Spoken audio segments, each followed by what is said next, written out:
Chris Carter here on the Locked On Steelers podcast. It's Friday before Steelers Broncos. We want to get you an inside look as far as how the Steelers are planning to use their offense. It does look like Justin Fields is the guy, but Arthur Smith revealed some interesting things about the game plan the Steelers have been using. And I want to talk about that and why that might mean Justin Fields and Pat Freiermuth could be a big connection this weekend in an important game. All that here and more with all our Week 2 picks on the Locked On Steelers podcast. Chris Carter here with Jenna Harner of Channel 11 WPXI. Let's get into it.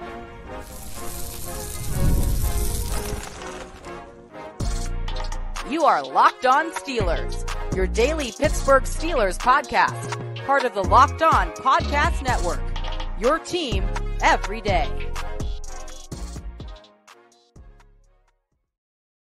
Hello and welcome to the Locked On Steelers podcast. I'm your host, Chris Carter, bringing you your daily dose of all things in the Pittsburgh Steelers. As always, you can find the show on your favorite podcasting apps and on YouTube. Like this video if you enjoy it. Subscribe to this channel to get all of your daily Monday through Friday episodes, as well as our bonus content. We thank you for making us your first listen every day because we're your team every day. And today's episode is brought to you by LinkedIn. LinkedIn Jobs helps you find qualified candidates you want to talk to faster. Post your job for free at linkedin.com/LockedOnNFL.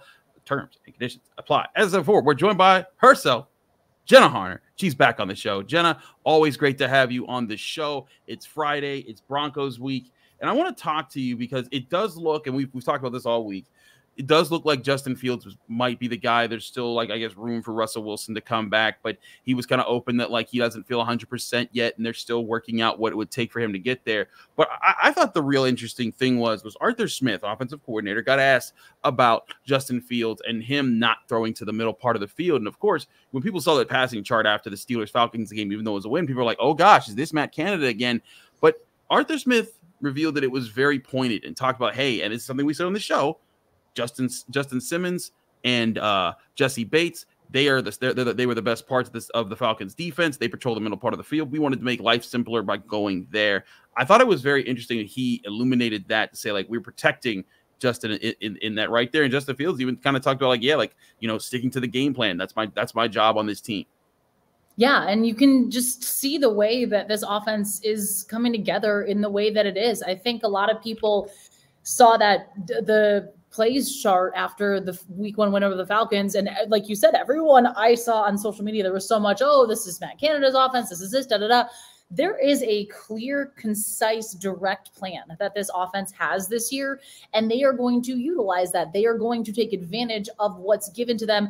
And this was something, too, Justin Fields mentioned this a lot. A lot of the guys on offense mentioned this. The offense, it doesn't have to force too much. That was something I thought that was really poignant, I guess, from Fields after the game, where he said, it was really nice just the way that the defense played, knowing what those guys are capable of, but I didn't feel like I had to do too much. I didn't have to force things downfield. I could be okay with a punt and flipping the field and keeping things situationally. I think that was something that was so important, is that this offense is not going to force these big things, find things that aren't there. They're going to take what's given to them. They're going to work on what we've seen a lot of in practice, and they're going to continue to take steps forward. Again, this offense needs to score and find the end zone, but I think that this can give Steelers fans some more optimism just in what we're seeing out of this offense, knowing there's a plan, there's a direction, and all these guys know their parts, know their roles in this plan, and don't feel like they have to overcompensate because there's one area or a couple areas of an offense that are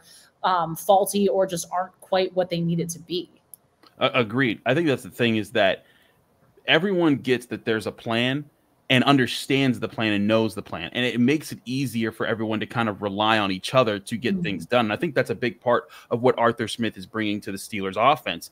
And I really look at how when you talk to Justin Fields, he wants to be part of it. And we talked to Najee Harris. Najee Harris said, was asked is it better for the offense now that you guys know that Justin Fields is probably going to start all week long? And he was like, not really, because we have the same game plan either way. And I think that's very telling to show that, hey, the quarterback, whoever it is in the Steelers offense right now, is not meant to do a whole lot of having to, go through 12 reads and, and chuck the ball a lot. It's sticking to the script that they have. It's trusting that they're going to be able to win certain matchups.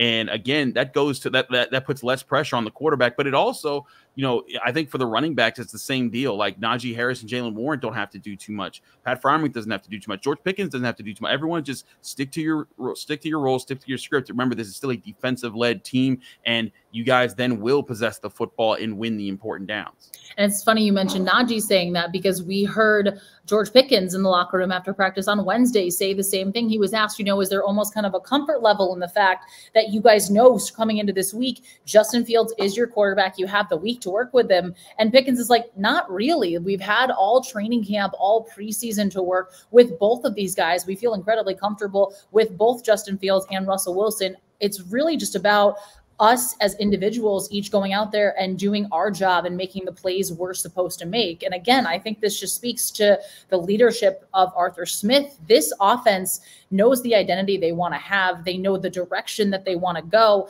And all of the guys are saying, hey, this is what I have to do to get us there. I'm focused on my job. I'm not worried about what this guy's doing, what this guy's doing. I'm focused on what I need to do to make this offense go. And I think we saw a little bit of that. You and I talked about this at length kind of throughout the late last week, early portions of this week, where this offense moved the ball in ways we see the Steelers offense of last year move the ball. And I think that is going to be such a crucial aspect of what they want to do moving forward. That time of possession is massive. And again, it's just the guys doing what they need to do individually to come together as the collective and say, hey, look, as an offense, we are going to continue to move the ball. We will eventually find the end zone, ideally, but that aspect of it, I think, is something that's so crucial. I agree. It's a big part of what I think the Steelers are just trying to do to keep things simple enough on offense, and also again take kind of what's there. Let the defense, like, okay, let's see where they're going, and then figure out where you want to attack. And I think an interesting example will be, I think there's two star players in this matchup here, George Pickens and Patrick Surtain. But because of that, I think that whereas they're not going to go away from it, Justin Fields is, oh no, I don't go away from George Pickens. Like, I trust that he's going to win that. But at the same time, if I'm Arthur Smith, the way that I game planned against the Falcons and get it and kind of forcing the ball to stay away from the safeties like that, I think that I'd have a similar plan for, let's keep Patrick Surtain on this side of the field over here. And then that might open up the middle part of the field, especially for guys like Pat Freiermuth. And that's why I think Pat Freiermuth might be the guy. Like last week, 4 catches, 28 yards, not a whole lot. I think this could be the week where they feed him a little bit more. I think absolutely so. And I think with knowing Denver has a solid pass rush, you're going to have to look to get the ball out quickly. And that's going to be one thing Justin Fields is going to look for. Where's Pat Freiermuth? Can I find him on a quick little hit there? Can we get those, 4 to 6 yard type chunk plays to kind of always stay ahead of the down and never feel like they're behind going into 3rd and long? I think that's going to be an absolutely crucial plan of this week's game plan. But I also do think too, and I want your take on this, I love the connection that we've seen from Justin Fields and George Pickens. And Pickens talked about earlier this week how he was asked about the two playing in 7-on-7 together when they were in high school as part of Cam Newton's league. I think there's something real to be said about the connection that those two have. And I think you're seeing this trust from Fields in Pickens. I think that's also going to make Fields a much better quarterback. And we're going to see his confidence kind of continue to grow in ways that it might have faltered when you have a guy like that who you can fit the ball to in a tight window and is going to make those one-on-one plays. But again, I don't think that the Steelers are going to have to put him into situations where Fields is going to feel like he has to do too much to try and force a ball to Pickens in a tight window that may or may not be there. I think that where this offense is right now is there's a lot to build on, and they've said that, but I think that it's taking the steps forward it needs to. And I think, again, this week feels like it should be a big week for Pat Freiermuth. It feels like it should be, and I agree with your assessments there. I think that's going to be a big part of what the Steelers are trying to do. We're going to break more up into this game in a minute here, but we got to get to our Week 2 picks. We'll do that next here on the Locked On Steelers podcast. Chris Carter, Jenna, Harner, stick with us. We'll be right back.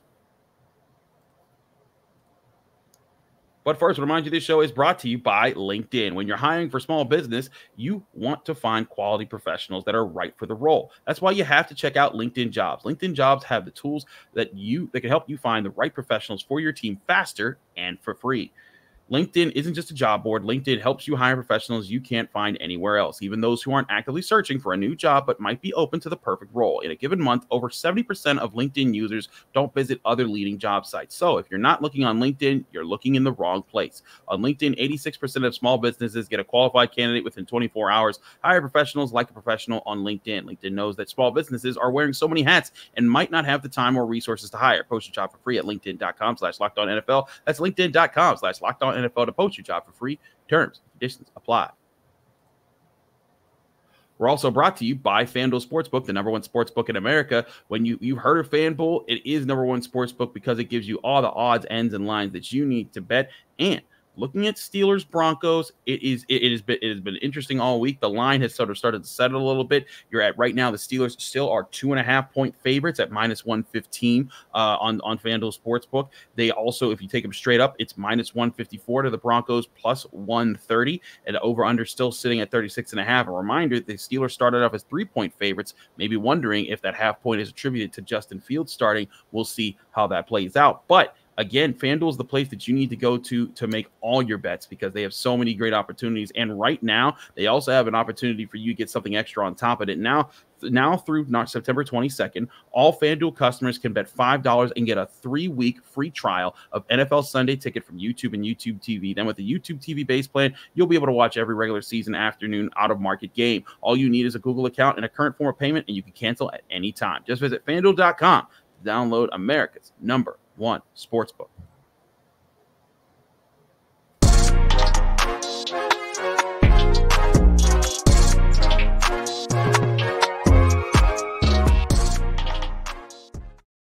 Back here on the Locked On Steelers podcast, I'm your host, Chris Carter. We continue our show by getting into the picks segment of things. Now, Jenna, we got to talk about this because I beat you. I was 14-2. You were 12-4. Just saying. I'm just saying, hey, 2 games of what? I'm up, baby. We crowning ourselves over here. It's a long season ahead. Long season ahead. Indeed it is. Indeed it is. But I wanted to get into a few things here with these picks because, as always, we have our Locked On Steelers Pick'em group on ESPN.com. It's for free. You can sign up at any point in time. Thanks to all those who have signed up so far. We have several people. In fact, I think 16 people in total who are tied for first place right now. So I can't, if I spent all day naming every single one of y'all, we'd be here forever. But just know that everyone who's in first place is 15-1, and it's not too late for you all to join in. If you haven't joined in as well, just look up the group on ESPN. But with that being said, we got to pick this week's games. So let's get into these games. And all these odds, ends, and lines are brought to you by FanDuel Sportsbook, the #1 sportsbook in America. Let us begin here, Jenna. And of course, we're skipping over Thursday Night Football. The Bills play the Dolphins. We recorded this Thursday afternoon, so this is before that game. But let's get into an NFC showdown. The Saints at the Cowboys. Both these teams demolished their opponents in week 1. The Cowboys over the Browns, the Saints over the Panthers. But the Cowboys are 6.5 6.5-point home favorites with the over/under set at 46.5.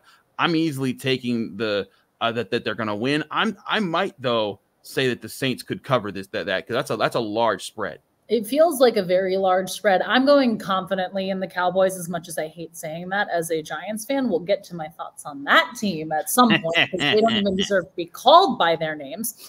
But I think the Cowboys heard a lot of the offseason noise, and they went out week 1 and said, hey, watch us prove it. Now, granted, how great are the Browns? That is left to be said. But I think Dallas wins this game. There's a lot of juice in your home opener. However, I think the Saints make it very interesting, and we see Derek Carr continue to impress us in ways that I think has surprised a lot of people. I agreed. He has impressed. We'll see if that continues. Buccaneers at Lions. Lions home favorites by 7.5 points. A very wide spread there. I'm taking the Lions, but I'll take the Buccaneers to cover because, again, that's a very large point spread. Also, Baker Mayfield looked good last week, so I ain't hating on the man, but I'll say Detroit pulls this out. I agree completely. I think Detroit is kind of a team on a mission this year, but I love what the Bucs have been doing, and I think there's some poetic justice, call it whatever you want, that Baker Mayfield basically gets pushed out of Cleveland. In comes Deshaun Watson, and he says, okay, fine, we're in Florida, and look at how well we're doing. So really happy to see all the success he's having down there, and I think the Bucs offense continues to string things together. I just think, to me, a little bit more the Lions just are a little bit hungrier in that sense, and I think that they're going to continue to be on the mission that they're on this season. Well, the Browns got embarrassed by the Cowboys. The Jaguars just missed out on beating the Dolphins. That's why the Jaguars, I think, are 3-point home favorites over the Browns this upcoming weekend. Jenna, I'm taking the Jaguars. I'm not saying that very confidently, but I feel like the way that things look for Deshaun Watson, it does not look good for Cleveland this season. It's week 2, and the Browns are already in total disarray, and maybe not my words, these were Jerome Bettis' words, a dumpster fire. So take that for what it's worth already. Jacksonville kind of beat themselves against Miami. I think they take some lessons from that one, and they get a really good win at home against a Browns team that a lot of people had a lot of confidence in coming into the year. Niners 5.5-point road favorites over the Vikings. I'm taking the Niners and the points. I think that they smoke these guys. Yeah, I completely agree. The Chiefs are the team to beat. The Niners right on their heels. I think San Fran goes in there and has a nice little beat up on Sam Darnold and company. The Chargers are 4.5-point road favorites against the Panthers.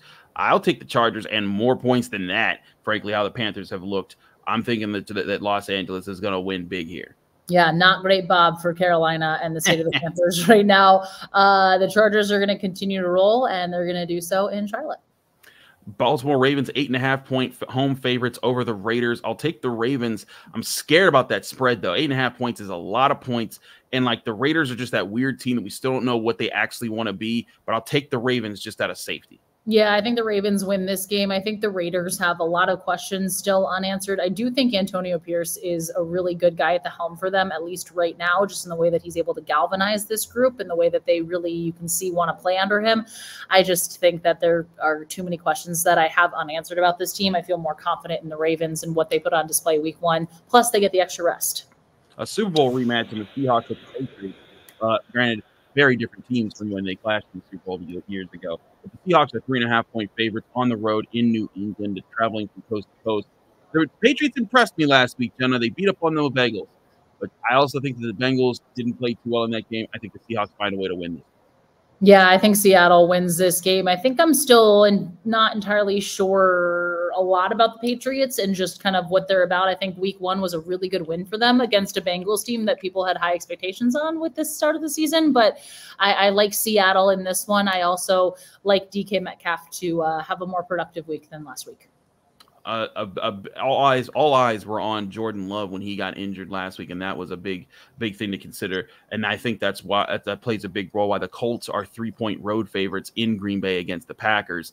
I know that there's been reports that Jordan Love is day-to-day with his knee injury. I have to think they're going to try to protect their franchise quarterback. I also think that the Colts are a good enough team to handle that situation. They'll find a way to win on the road. Yeah, if it's by all means, it sounds like it's going to be Malik under center there. And I don't entirely believe a lot of what I've seen from him, at least so far. A week of practice under his belt rather than going in cold, definitely going to help. But yeah, I like the Colts here. Anthony Richardson put on a little bit of a show last week, and I think that continues.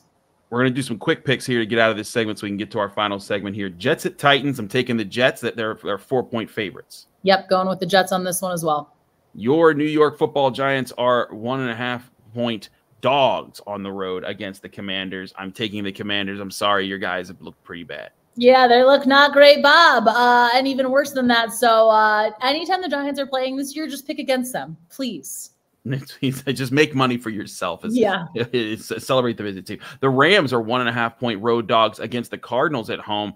I don't know, though. I'm taking the Rams. I kind of liked what I saw to them last week and what I saw against the Lions. I think they'll find a way to win this game. Yeah, I think so, too. These two teams feel like kind of teams a little bit on the up here, but I think I have a little more confidence in the Rams and what they're doing. Bengals at Chiefs. Chiefs 5.5-point favorites at home. I'm taking the Chiefs and a lot more than that. After losing to the Patriots, I think the Bengals are in a lot of trouble. Yep, I think it's actually going to be a closer game than people expect, but the Chiefs are the team to beat. I can't pick against them right now. The Bears at the Texans. 6.5-point favorites are the Texans at home. I think that's fair enough space for how the Bears looked last week. They eked one out in a comeback over the Titans. They will not do so against the Texans. Yep. Nope. I am absolutely going with I just spaced out on who that second team was. The Texans. Yes. They're the team I'm riding with this year. I'm going with Houston. I like them a lot in this one. Eagles also 6.5-point favorites at home. They face the Atlanta Falcons, who the Steelers just beat. I'm taking the Eagles. I know that they didn't do everything they wanted to do week 1, but they did well enough in my eyes with their win. I think Saquon Barkley has a day, and the Eagles get a win. It pains me to say that as well. Saquon does have a day. Eagles win on Monday Night Football. We're going to get back and get right into Steelers picks, get you how we think this game's going to play out, all here on the Locked On Steelers podcast. Chris Carter, Jenna Harner, stick with us. We will be right back. But first, remind you, this show is brought to you by PrizePicks. PrizePicks is the easiest and most exciting way to play daily fantasy sports. Unlike other apps on PrizePicks, it's just you against the numbers. Instead of battling thousands of other players, including pros and sharks, you pick more or less than up on your 2 to 6 player stat projections and watch the winnings roll in.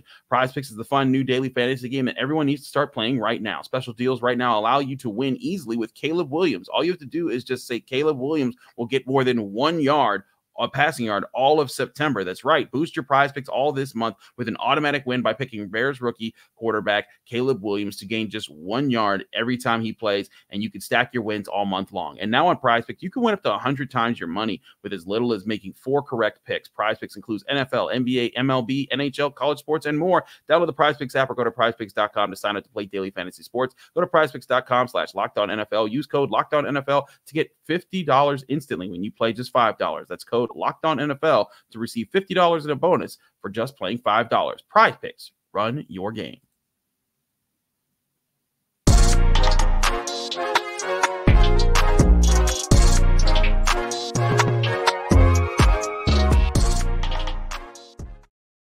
Back here in the Locked On Steelers podcast, I'm your host, Chris Carter. We continue our show here. We get to Steelers Broncos picks time here. Jenna, the Steelers 2.5-point road favorites against the Broncos. I think that's a good sign for them, especially when the home team usually gets a 3-point boost in Vegas when they do these odds.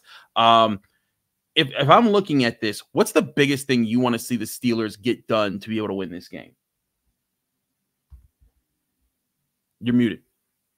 I'm muted. See, I was just, the world wasn't ready for this take yet. And they should be, because this is a very obvious take. The offense needs to score. The offense needs to string together a touchdown drive, multiple touchdown drives, and say, hey, look, we figured some stuff out. They cannot rely on Chris Boswell, even though Boswell money, just consistently money. But I think the biggest thing for me is this offense going to be able to find the end zone? Are they going to be able to produce solid, consistent drives? And again, build off of what they did last week, because they maintained possession. There was 1 3-and-out in its entirety, but you have to continue in order to win in the National Football League. You have to put points up, and you cannot just continue to score field goals.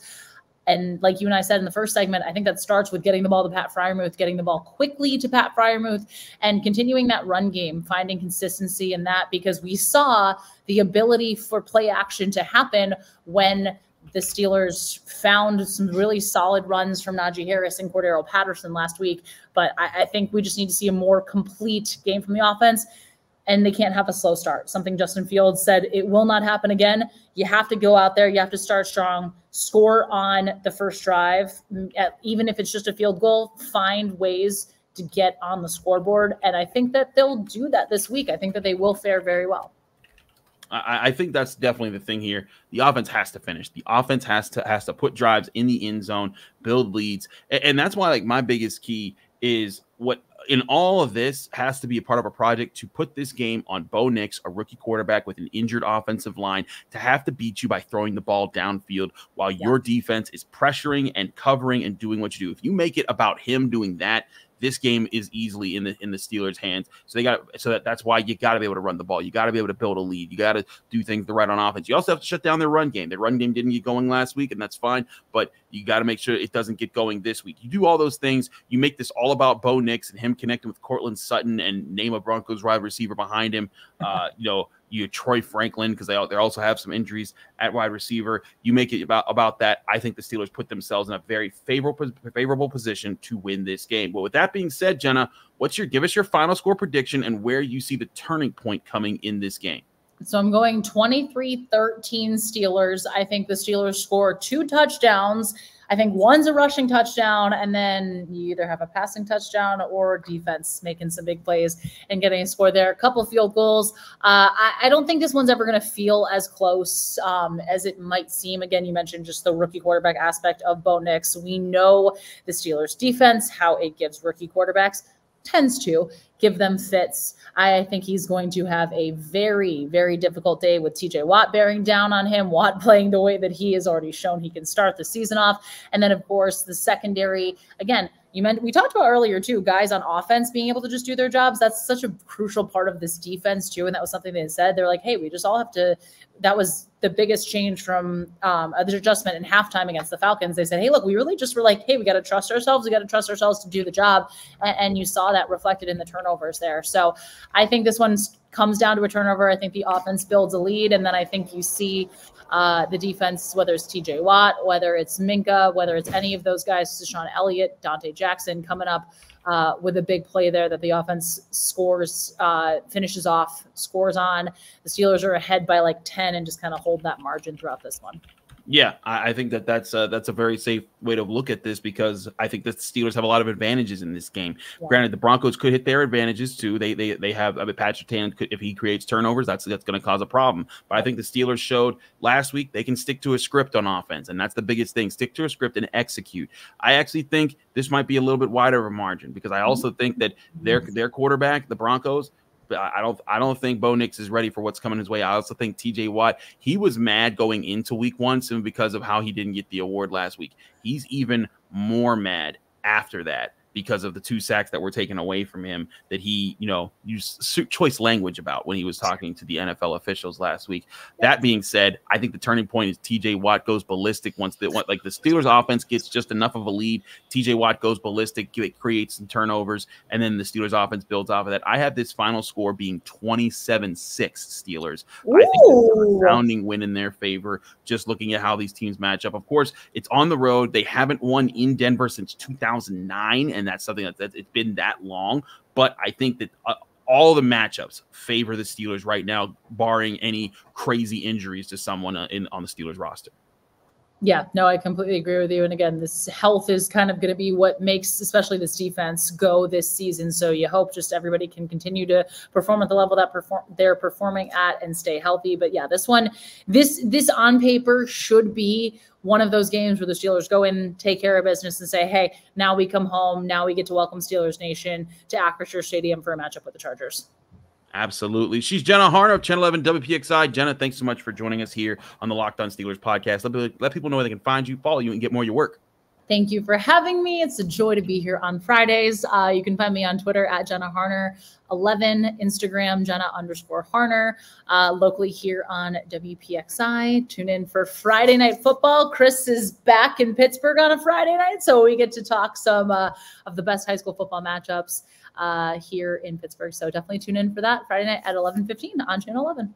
Absolutely. Thank you, Jenna, for joining the show, and thank you all for tuning into the show on Locked On Steelers. You can always find us on your favorite podcasting apps and on YouTube. Like this video if you enjoy it. Subscribe to this YouTube channel to get all of your daily Monday through Friday episodes, as well as our bonus content. We thank you for making us your first listen every day, because we're your team every day. Follow me on Twitter and Instagram at Carter Critiques. Read my work at the Pittsburgh Post-Gazette. We'll see you again Sunday evening, where I do my show after the game here on the Locked On Steelers podcast. We'll see you then.